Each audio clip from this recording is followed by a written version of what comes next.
कि हम अल्लाह के अलावा किसी ने से नहीं डरते। वो उत्तर प्रदेश की राजधानी लखनऊ में कालिदास मार्ग के सामने 5-5 मीटर लंबी दाढ़ियां, ए मौला मुझे माफ कर दो, एक बार माफ कर दो। आपने भी एक सरकार तो चुनी 2017 में, लेकिन सरकार का मुखिया हो, यह दबाव आपने बनाया और फिर उस आदमी को सत्ता पे बिठाया जो 2022 में कहता है जिस भाषा में समझोगे उसी में समझा दूंगा।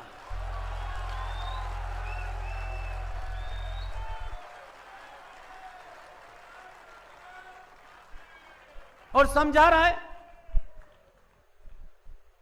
वो कुछ कर नहीं रहा। उसने कुछ भी नहीं किया। 2-3 काम ऐसे किए हैं। आप आगरा के लोग हैं,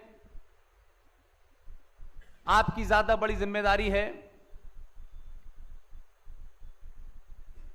कुछ लोग सीएए का एजिटेशन करने गए थे यूपी में,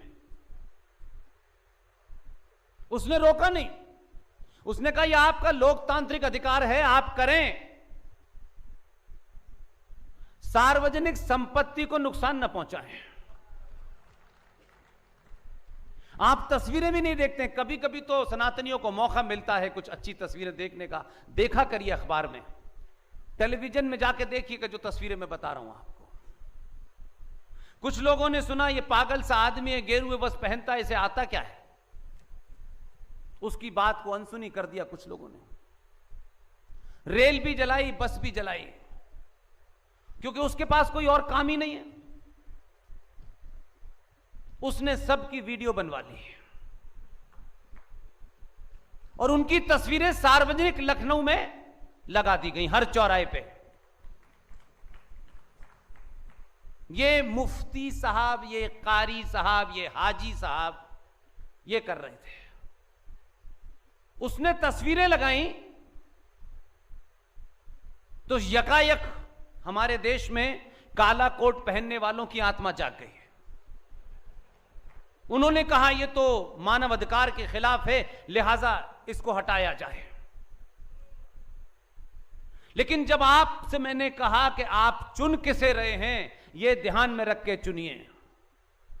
सुप्रीम कोर्ट ने कहा कि आप तत्काल प्रभाव से ये सारे पोस्टर हटा दें। उसने कहा सुप्रीम कोर्ट का आदेश है, पोस्टर हटाए। शाम को इमरजेंसी मीटिंग ली और अध्यादेश जारी करके कहा कि फिर लगा दो।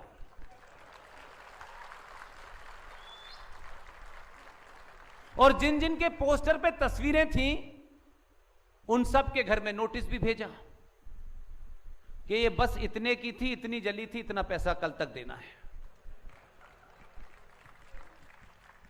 जिनका फलसफा यह है 1400 साल से कि हम अल्लाह के अलावा किसी ने से नहीं डरते, वो उत्तर प्रदेश की राजधानी लखनऊ में कालिदास मार्ग के सामने 5-5 मीटर लंबी दाढ़ियां, ए मौला मुझे माफ कर दो, एक बार माफ कर दो, लाइन से खड़े थे। हमने कब कहा भाई कि अल्लाह के अलावा किसी से डरो, लेकिन हरकतें ऐसी करोगे तो अल्लाह ने ही भेजा है उसे। इसलिए मुसलमान भी आपके देश में कलाकार लोग हैं, झूठ बोलते हैं खुल्लम खुल्ला। कुरान के बारे में झूठ बोलेंगे, इस्लाम के बारे में झूठ बोलेंगे, अल्लाह के बारे में झूठ बोलेंगे और धड़ेआम झूठ बोलते हैं। उसी कुरान मजीद में यह फरमाया गया है कि मैंने तुम्हें जमीन पर इस दुनिया में भेजा है,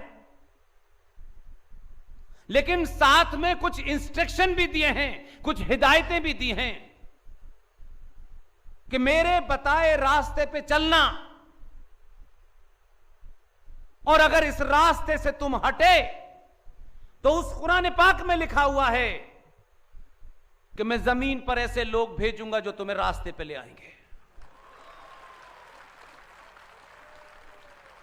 अब उन्होंने उसमें यह नहीं लिखा है कि उसका आधे आस्तीन का कुर्ता होगा, यह नहीं लिखा है।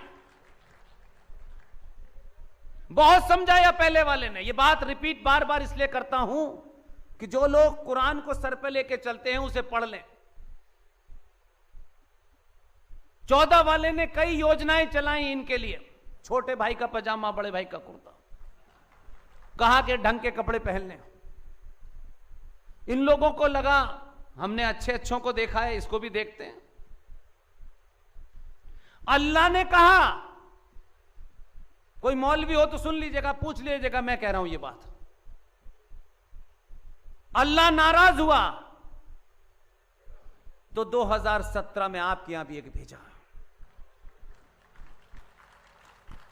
और कुछ लोग यहां से लेके कश्मीर तक इस देश के फ्रॉड मक्कार मुसलमानों ने एक मुहिम चलाई कि ये कायनात जब तक रहेगी धारा 370 नहीं हटेगी।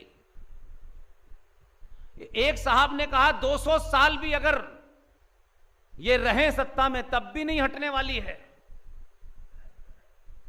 उन्होंने अल्लाह मियां का कहर नहीं देखा। जो पहले वाला था उसे अपने अवार्ड देकर के वापस डरा रहे थे। 2019 में अल्लाह मियां ने कहा दूसरा भेजो, और उसके बाद अब ये कहते हैं पहले वाला अच्छा है। मेरी आपसे विनती है, इस सभा में जो लोग भी बैठे हैं, क्योंकि यह सभा किसी राजनीतिक दल की सभा नहीं है, यहां किसी किस्म की फिल्म और एंटरटेनमेंट नहीं हो रहा है, यहां कोई हीरो हीरोइन का फंक्शन भी नहीं होने वाला है। इसलिए मैं मानता हूं कि इस सभा में एक एक व्यक्ति 1,000 हिंदुओं के बराबर है।